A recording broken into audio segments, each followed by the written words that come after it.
ជាបឋមខ្ញុំបាទសូមគោរពជម្រាបសួរលោកគ្រូជាទីគោរពមិត្តនិស្សិតនិងប្រិយមិត្តអ្នកទស្សនាទាំងអស់ជាទីមេត្រីពួកយើងគឺជានិស្សិតក្រុមទី3ឆ្នាំទី3ថ្នាក់អាហារូបករណ៍ចំនួនទី44នៃ Department ប្រវត្តិវិទ្យាសាកលវិទ្យាល័យភូមិន្ទភ្នំពេញពួកយើងមានកិត្តិយសសូមលើកបង្ហាញនូវលទ្ធផលនៃការសិក្សាជ្រាវជ្រាវមុខវិជ្ជាប្រវត្តិសិល្បៈក្រោមប្រធានបទប្រាសាទភ្នំត្រប់សូមគោរពអញ្ជើញលោកគ្រូនិងមិត្តអ្នកទស្សនាទាំងអស់មេត្តារីករាយទស្សនាដូចតទៅ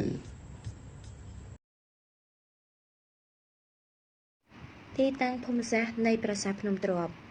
ប្រាសាទភ្នំទ្រាប់ស្ថិតនៅចម្ងាយប្រមាណជា81គីឡូម៉ែត្រពីរាជធានីភ្នំពេញតាមបណ្ដោយផ្លូវជាតិលេខ6ប្រាសាទភ្នំទ្រាប់ឬប្រាសាទប្រើមាសដែលកំពុងបង្អួតសម្រស់នៅលើកូនភ្នំធម្មជាតិតូចមួយមានកម្ពស់ប្រមាណជា100ម៉ែត្រស្ថិតនៅក្នុងភូមិថ្មីឃុំទ្រាប់ស្រុកបាធាយខេត្តកំពង់ចាមបើធ្វើដំណើរតាមបណ្ដោយផ្លូវជាតិលេខ6ពីកោះស្ពានជ្រោយចង្វាប្រមាណជា70គីឡូម៉ែត្រនិងដល់ផ្សារផ្អៅស្រុកបាធាយ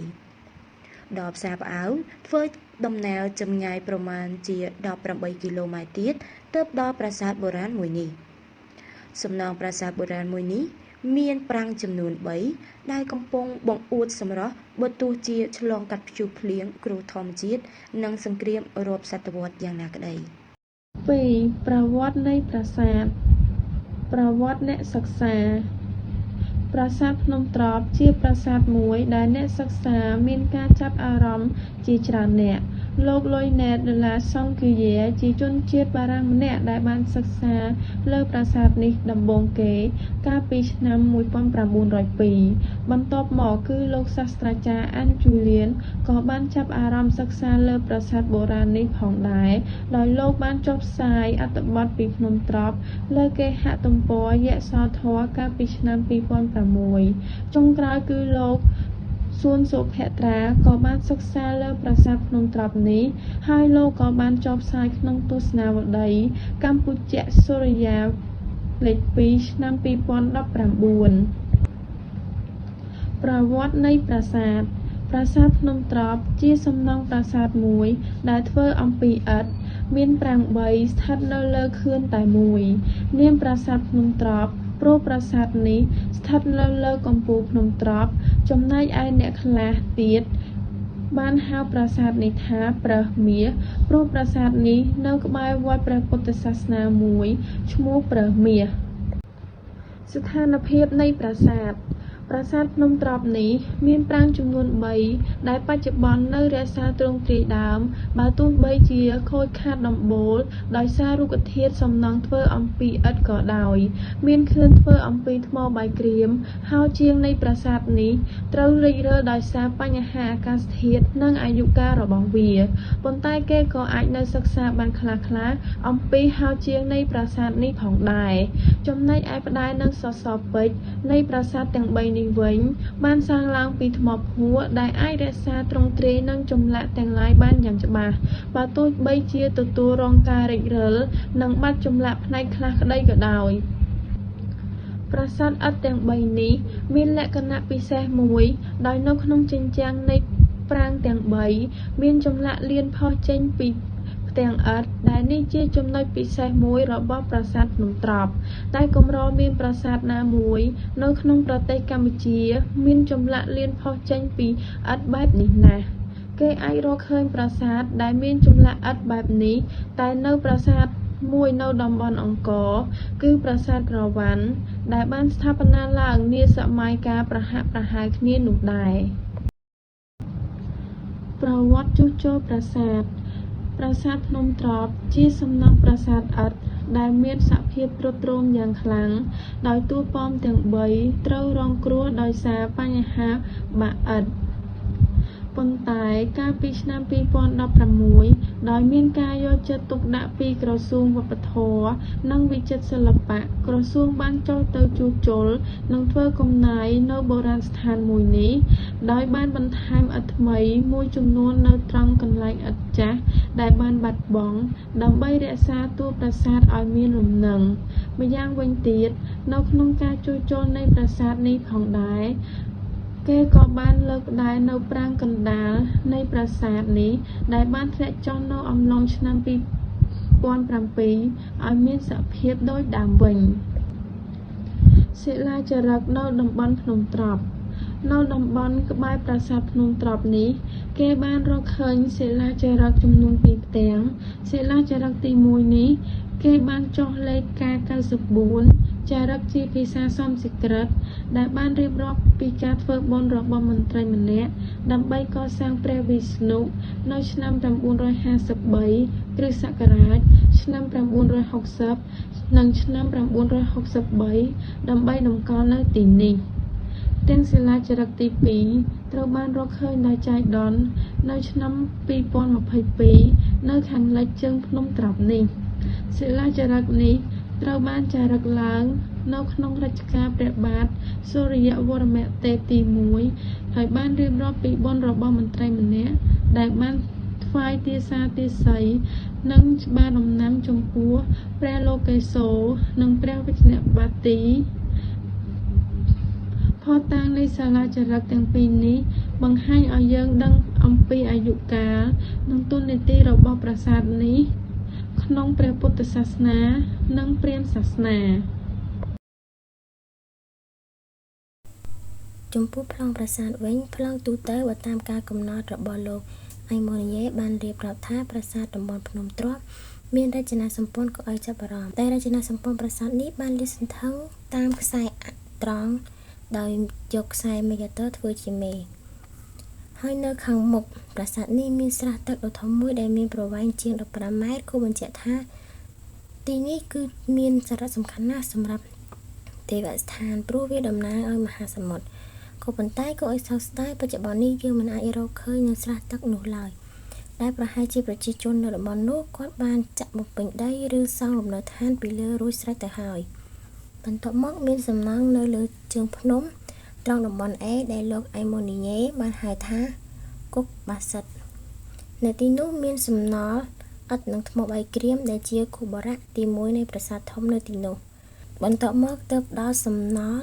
ប្រាង្គឥដ្ឋនិងថ្មបាយក្រៀមមួយទៀតចំណុចសេសដែលលោកអៃម៉ូនីយេគិតថាជាខូបរៈទី2នៃប្រាសាទនេះលុះជាបន្តទើបគេអាចធ្វើដំណើរដល់ចំណុច D ដែលជាសំណង់ប្រាសាទភ្នំទ្រាប់ដែលមានសេសសល់ប្រាង្គ3នាពេលបច្ចុប្បន្ននេះឯងនៅទិសឦសាននៃប្រាសាទភ្នំទ្រាប់នេះមានទូបុរាណដែលមានសេសសល់សំណល់ផ្ដែព្រះវិស្ណុគង់លើនាគអនន្តៈមួយនិងសំណល់ថ្មបាយក្រៀមដែលយើងសន្និដ្ឋានបានថាទំនងជាប្រាសាទមួយទៀតដែលសាងនៅជើងភ្នំទ្រាប់នេះលោកសង់គីយេបានហៅតួនោះថាតួបាប្រុសប៉ុន្តែអ្នកភូមិនាពេលបច្ចុប្បន្ននេះហៅទីនោះថាតួតាផឹកយាយទាវចំណែកនៅខាងត្បូងនៃប្រាសាទភ្នំទ្រាប់នេះមានតួមួយដែលគេឲ្យឈ្មោះថាតួកំណប់ឬតួជីទេពនៅតួនោះមានសពបដិមាព្រះពុទ្ធសាសនា3អង្គតែបច្ចុប្បន្នបដិមាទាំង3អង្គនេះត្រូវបានគេយកទៅរក្សាទុកនៅសារមន្ទីរគីមេប្រទេសបារាំង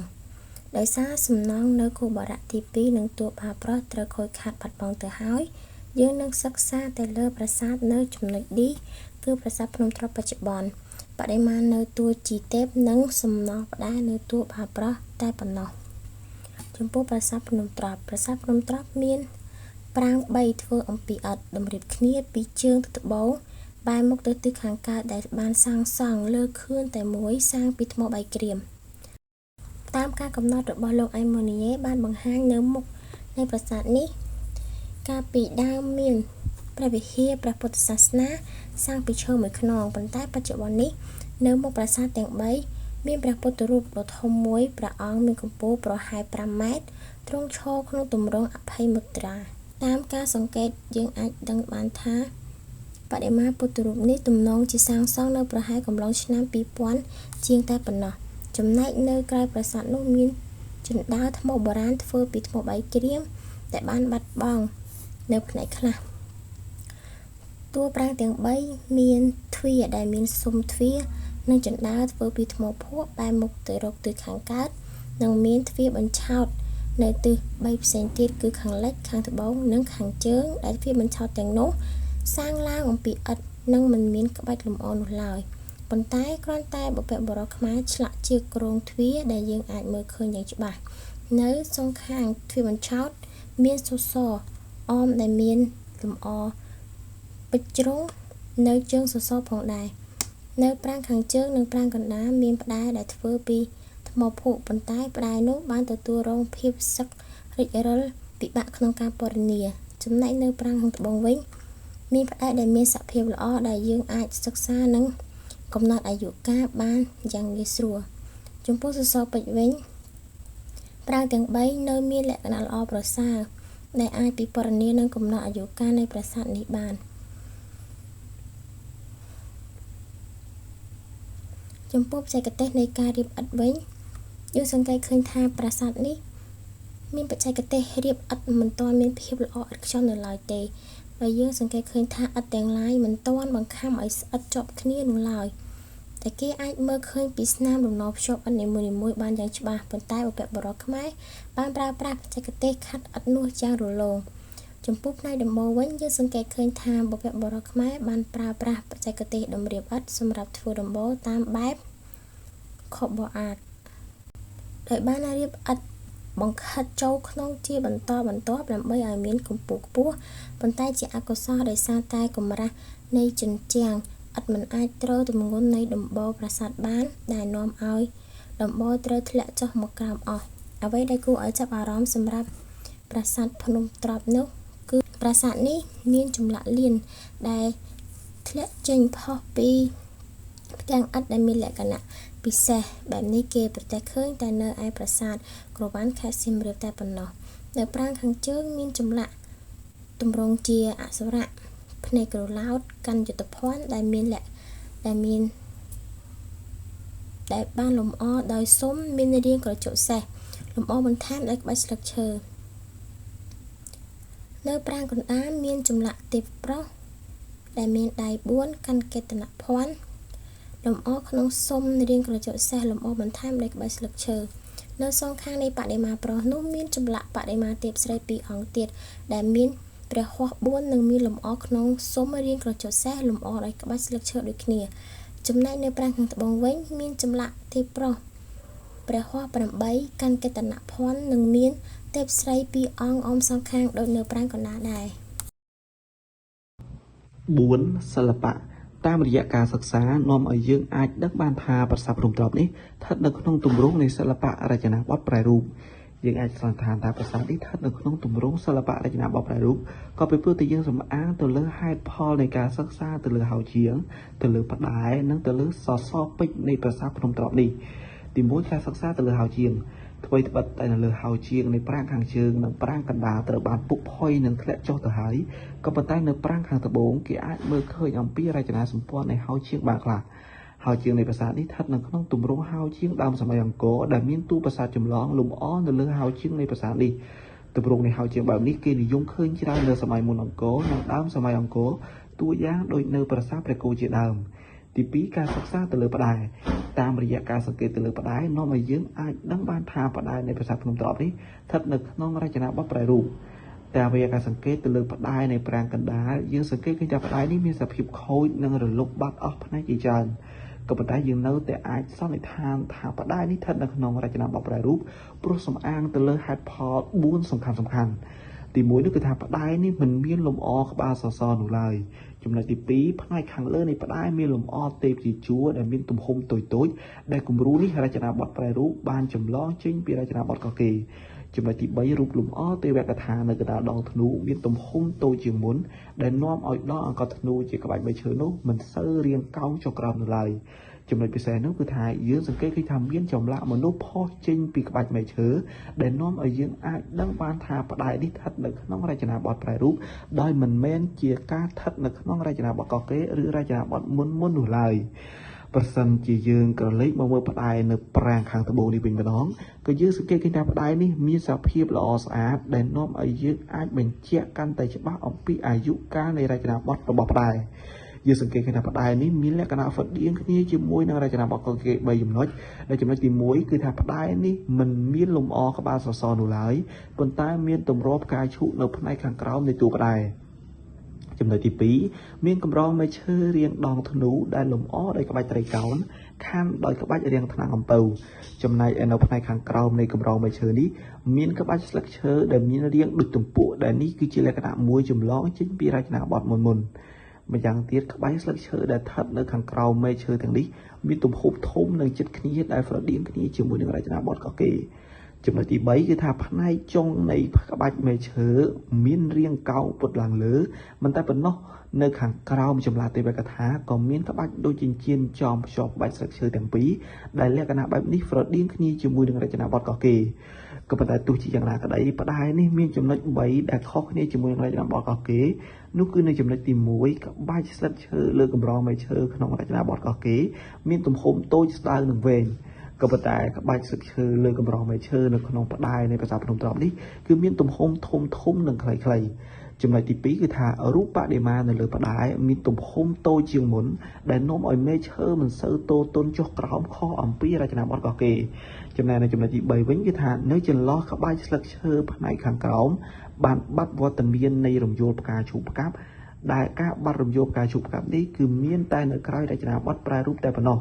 ឆ្លងតាមការបកស្រាយនាំឲ្យយើងអាចសន្និដ្ឋានជារួមថាផ្តែរនៃប្រាសាទភ្នំត្រុដិនេះគឺស្ថិតនៅក្នុងរចនាបថប្រែរូបពិតប្រាកដមែនសសរពេជ្រគឺជាផ្នែកទី3នៃការសិក្សារបស់ក្រុមយើងខ្ញុំដែលអាចកំណត់អំពីអាយុកាលនៃរចនាបថបានសសរពេជ្ររបស់ប្រាសាទភ្នំត្រុដិមាន8ជ្រុងដែលតាមការសង្កេតបង្ហាញថាសសរពេជ្រនេះស្ថិតនៅក្នុងរចនាបថប្រែរូប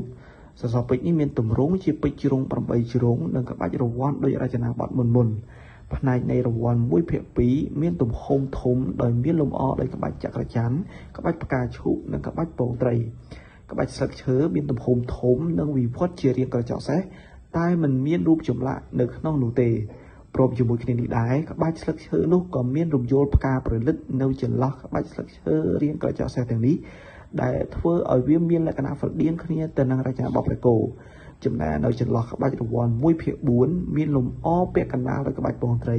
ដែលលក្ខណៈពិសេសបែបនេះមានតែនៅក្នុងរចនាបថប្រែរូបតែប៉ុណ្ណោះសរុបមកសសរពេជ្រនៃប្រាសាទនេះអាចស្ថិតនៅក្នុងរចនាបថប្រែរូបពិតប្រាកដមែនបើយើងក្រឡេកមកមើលបដិមានិងទេវកថានៅតំបន់ភ្នំត្រុដិនេះវិញយើងឃើញថាមានសេសសល់នៅចម្លាក់បដិមាដែលតកតងជាមួយនឹងព្រះពុទ្ធសាសនាមហាយាននិងព្រាហ្មណ៍សាសនាក្នុងនោះដែរចម្លាក់គុជលស្មីដែលស្ថិតនៅចំកណ្ដាលនៃដងធ្នូក្បាច់មេឈើរបស់ផ្តែរប្រាំងខាងត្បូងដែលមានចម្លាក់គុជលស្មីដែលបង្ហាញអំពីទេពស្រីមួយអង្គគង់លើបល្ល័ង្កដែលមានដំរី2នៅអមសងខាងលើកម្រងផ្កាឈូកចម្លាក់នេះផងដែរគេនិយមណាស់នៅប្រទេសឥណ្ឌាសម័យបុរាណក្នុងចម្លាក់នោះមានទេពស្រីដែលតំណាងឲ្យនាងលក្ស្មីដែលជាមហេសីរបស់ព្រះវិស្ណុនិងតំណាងឲ្យភាពសម្បូរហូរហៀរនិងភោគផលចំណែកឯដំរីនិងផ្កាឈូកក៏តំណាងឲ្យទឹកភ្លៀងឬក៏ធាតុទឹក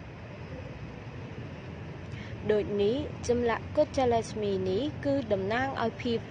សម្បូរសម្បាយរីកចម្រើនរុងរឿងទាំងផ្នែកកសិកម្មសម្រាប់ប្រជាជន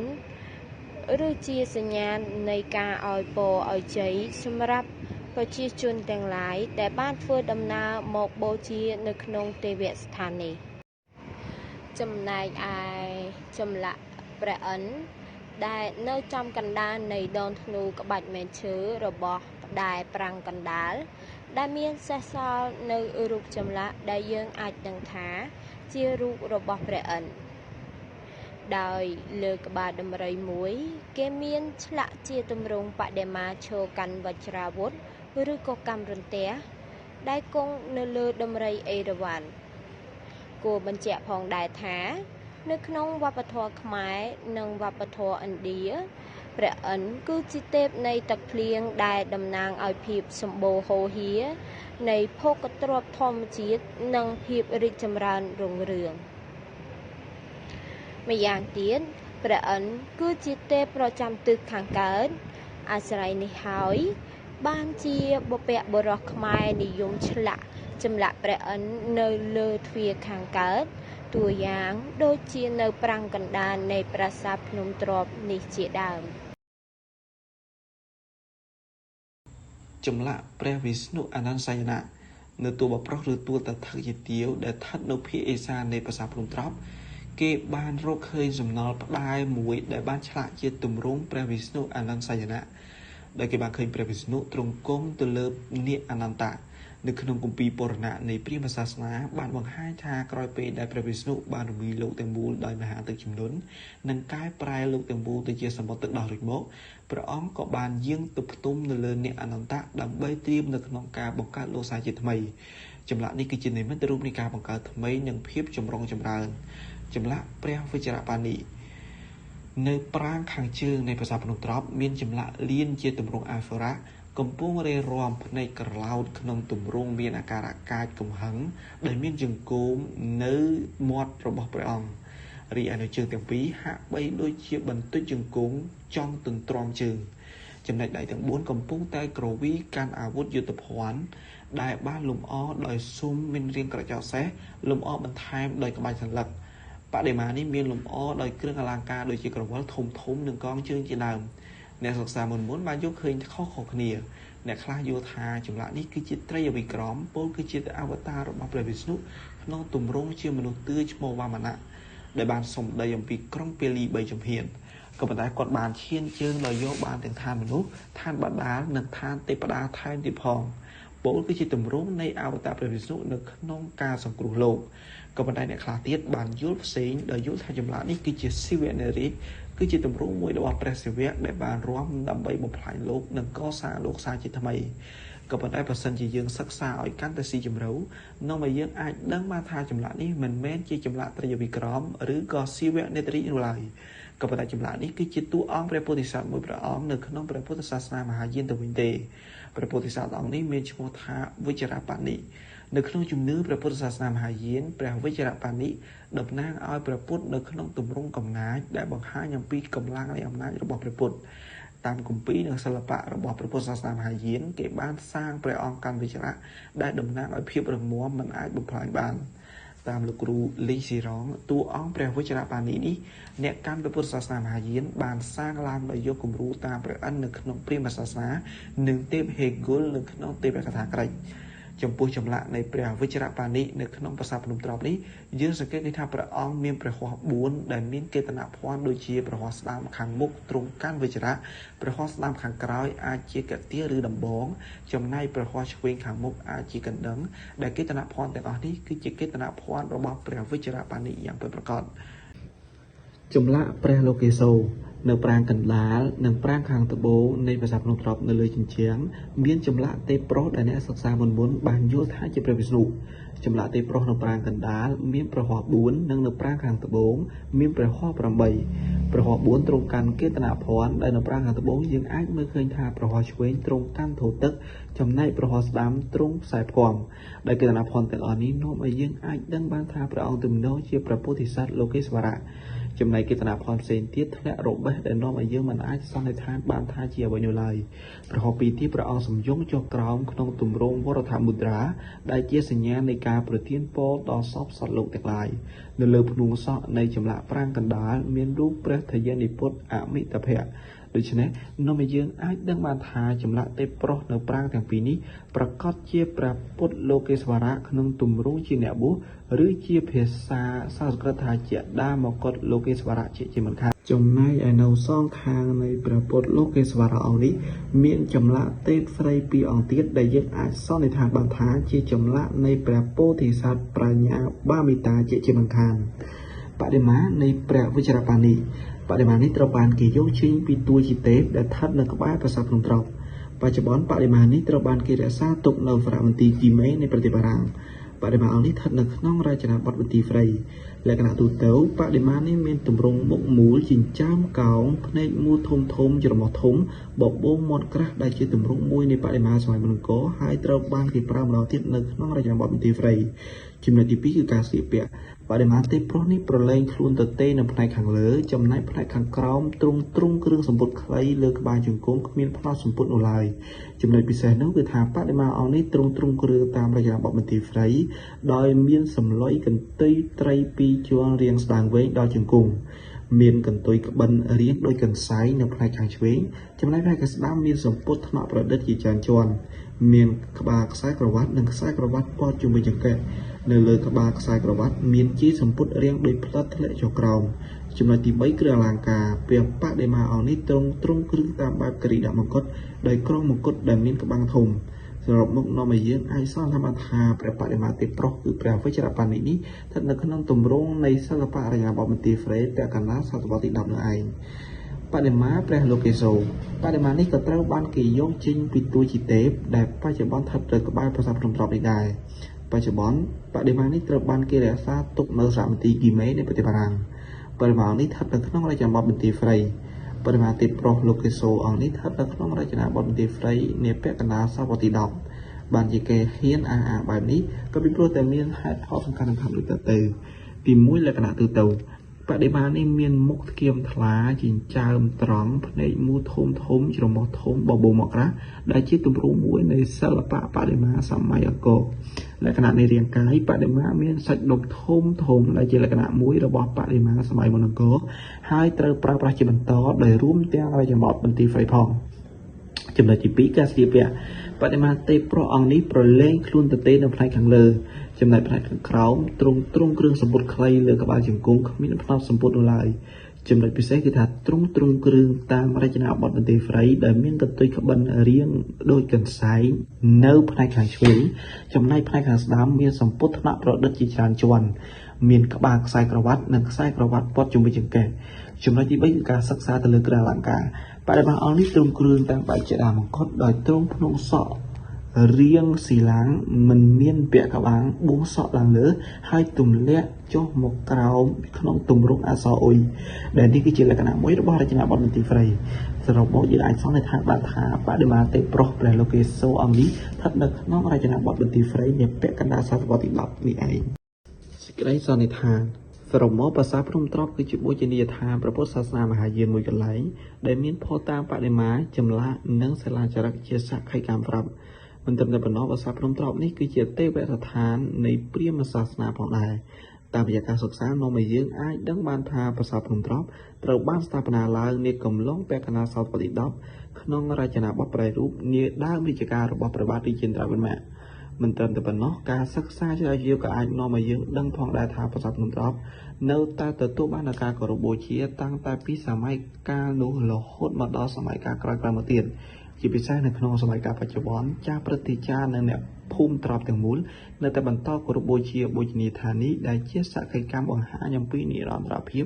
នៃវប្បធម៌របស់បុព្វបុរសខ្មែរក្នុងគ្រប់ជំនាន់ដូច្នេះនៅក្នុងនាមមិត្តនិស្សិតអ្នកសិក្សាដែលជាយុវជនចំនួនក្រោយត្រូវតែបន្តថែរក្សាការពារស្រាវជ្រាវសម្បត្តិបេតិកភណ្ឌជាតិនេះដើម្បីរក្សាទុកជាកេរដំណែលសម្រាប់ជាតិខ្មែរគ្រប់ជំនាន់តរៀងទៅ